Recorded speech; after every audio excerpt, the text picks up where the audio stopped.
Surprisingly, most teams operate just like that slide, constantly at a max volume and redlining all the time. It feels like every project needs a maximum intensity. I'm already hitting the red line. And the result? Burnout, fatigues, and catastrophic failures. In business and in music, the power comes from the dynamic range and not just the constant volume. So, if everything is loud, nothing is truly powerful.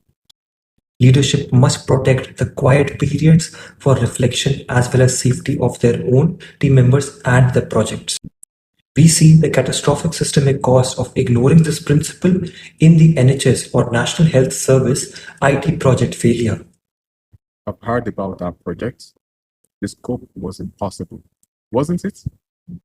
Absolutely, the scope was indeed impossible, and the schedule pressure, it was relentless, driven only by bureaucratic targets. They were constantly pushing for progress and max volume. This, of course, they failed to take a strategic pause to even check if the different systems could actually integrate and work together. This lack of an analytical pause meant that they spent almost an entire decade attempting to force a rigid timeline onto an impossible scope.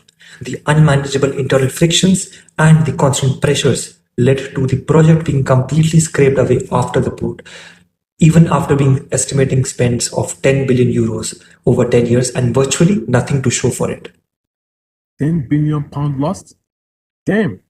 This is a perfect example of internal pressure overriding technical reality and integration. The NHS failure was a failure of leadership to manage strategic intensity cycling. The internal pressures to deliver overruled the strategic pause that was needed for their teams. The analytical application here is straightforward. Identify your project's movements. You must make room for the diminuendo, or basically the efforts or the time to reduce the volumes. This means we build in time for review and recovery, and we stop rushing just because we can. That's the shift. Lead with rhythm and not just relentless pace. What is the one crucial safety check or the strategic pause you are currently skipping just to hit your deadline?